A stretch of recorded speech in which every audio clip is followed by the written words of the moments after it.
Imagine the pressure of nailing a pivotal line in a blockbuster sci-fi film, only to fumble it disastrously after a night of wild celebration. Now picture that happening on your birthday, while working with Hollywood legends. But here's where it gets controversial. Is a little pre-film partying a harmless rite of passage? Or does it undermine the professionalism that keeps sets running smoothly? Colin Farrell opened up about exactly this dilemma during his appearance on The Late Show with Stephen Colbert, sharing what he calls one of the worst days I've ever endured on a movie set. It's a tale that's equal parts hilarious and humbling, and one that most people miss the deeper lessons in about balancing personal life with the demands of high-stakes filmmaking.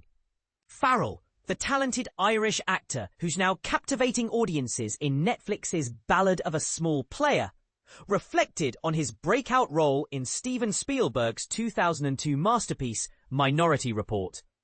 In the film, he portrays a determined Justice Department agent, delving into a supposed crime committed by Tom Cruise's character.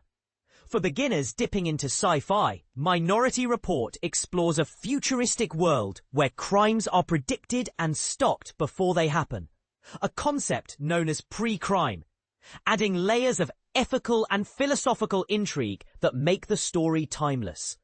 Farrell kicked off his anecdote with a touch of nostalgia, admitting he grew up idolizing icons like Tom Cruise, from his daring roles in Top Gun and Risky Business, to the visionary storytelling of director Steven Spielberg and composer John Williams. Their films practically raised me, he said affectionately.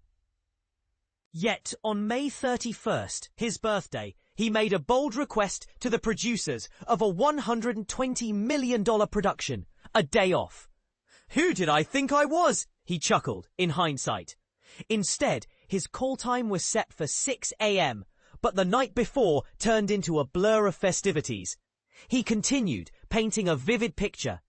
"I stumbled into bed, lights out, only for the phone to ring at 6:10. It was my driver, waiting impatiently outside. Rushing to the set." Farrell arrived in rough shape. The second assistant director, often called the AD for short, acting as a key coordinator on set to keep things on schedule, Dave Venghaus, took one look and said, "You can't step foot on set like this." Farrell's response? "Just grab me 6 Pacifico beers and a pack of Marlboro Reds." For context, this happened years before Farrell's journey into rehab and sobriety, a period when he humorously noted that even spiritual guides might preach focusing on the present moment. But reality hit hard. After downing a couple of beers to steady himself, Farrell headed to the set, but the scene was a nightmare. The line he needed to deliver kicked off the whole sequence. "I'm sure you've all grasped the fundamental paradox of pre-crime methodology." For those new to the term, a paradox here refers to the ironic contradiction in predicting crimes. How do you stop something that hasn't happened yet without overstepping justice? Farrell couldn't get the words out right, no matter how many tries. When someone suggested a quick break for fresh air, he thought, "If I step out, the pressure will just build when I return." And this is the part most people miss. It took a staggering 46 takes to get it right. "Tom wasn't happy with me. Not one bit," Farrell revealed. Cruise, renowned for his relentless pursuit of perfection, not just for himself, but for everyone on set, has a reputation that's both admired and intimidating. His co-star from Top Gun Maverick, Jennifer Connelly, shared in an interview with Extra TV that working with Cruise made her paranoid about knowing my lines, describing the environment as a tight ship because he's so prepared all the time. It's a style that drives excellence, but does it stifle creativity or fun?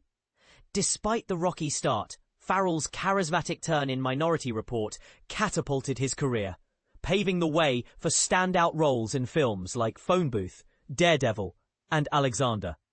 It's a reminder that even stars have off days, but overcoming them can define a legacy.